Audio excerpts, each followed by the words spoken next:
ಜನ ಇರ್ತಿರಲ್ಲ, ಏನ್ ಮಾಡಕ್ ಕೇಮೇರಲ್ವಾ ನಿಮ್ಗೆ ಅಂತ. ಅಲ್ಲ ಕಡಿಮೆ ರತ್ನ, ದುಡ್ಡು ಇಸ್ಕೊಂಡು ಎಷ್ಟು ಜನ ಆಯ್ತಮ್ಮಿ? ದುಡ್ಡು ಕೊಟ್ಟೆ, ಇದರ ಬಡ್ಡಿ ಕೊಟ್ಟೆ.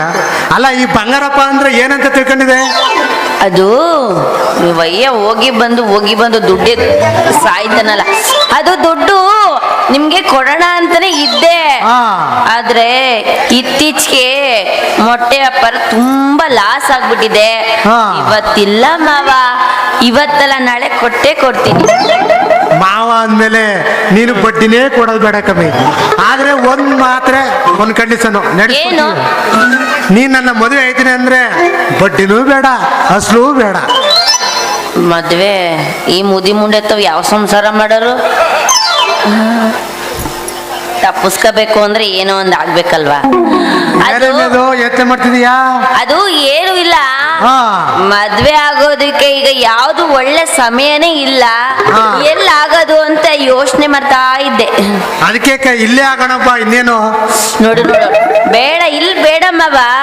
ಊರಿನ ಜನ ಎಲ್ಲ ಅಯ್ಯೋ ಹೋಗಿ ಹೋಗಿ ಮುದಿ ಮೋಟ್ರಿಗೆ ಮದ್ವೆ ಆಯ್ತೋಳೆ ಅಂತ ಆಡ್ಕೊಂತಾರೆ.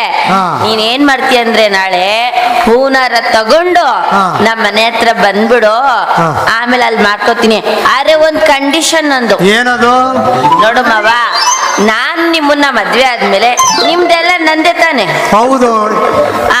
ಹಾಗಾದ್ಮೇಲೆ ನಿಮ್ ಹೆಸರಲ್ಲಿರೋ ಹೊಲ, ಗದ್ದೆ, ಮನೆ, ತೆಂಗಿನ ತೋಟ ಎಲ್ಲ ನನ್ನ ಹೆಸರು ಬರೀತೆ ತಾನೆ? ಅಯ್ಯೋ ಎಲ್ಲ ರೆಡಿ ಮಾಡ್ಕೊ ಬಂದಿನಿ ಚಿನ್ನ. ಮಾಡ್ಕೊ ಬಂದಿದೀಯಾ? ಎಲ್ಲ ತಗಬಾ. ಎಲ್ಲ ಒತ್ತಿ ನನ್ನ ಆಸ್ತಿ ಪತ್ರ ಎಲ್ಲ ಇದರಲ್ಲಿದೆ, ಎಲ್ಲ ಇಟ್ಕೋ.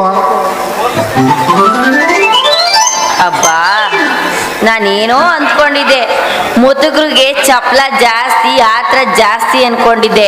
ಪರವಾಗಿಲ್ಲ, ನಾನು ಅಂದ್ಕೊಂಡಂಗಿ ನನ್ ಮಗನ್ ಚಪ್ಲನೂ ಐತೆ, ಆತ್ರನೂ ಐತೆ. ಅಯ್ಯೋ ಮಾವ,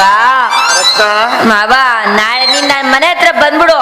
ಬರ್ಬೇಕಾದಾಗ ರೇಷ್ಮೆ ಸೀರೆ, 2 ಹೂನಾರ, ಆಮೇಲೆ ನೀನ್ ಹೆಂಡ್ತಿದು ಹಳೆ ಚಿನ್ನಗಳೆಲ್ಲ ಐತೆ ಅಂತ ಹೇಳ್ದಲ್ಲ, ಅದೆಲ್ಲ ಎತ್ಕೊ ಬಂದ್ಬಿಡು, ಆಯ್ತಾ? ಹಾ ಸರಿ ಮಾವ.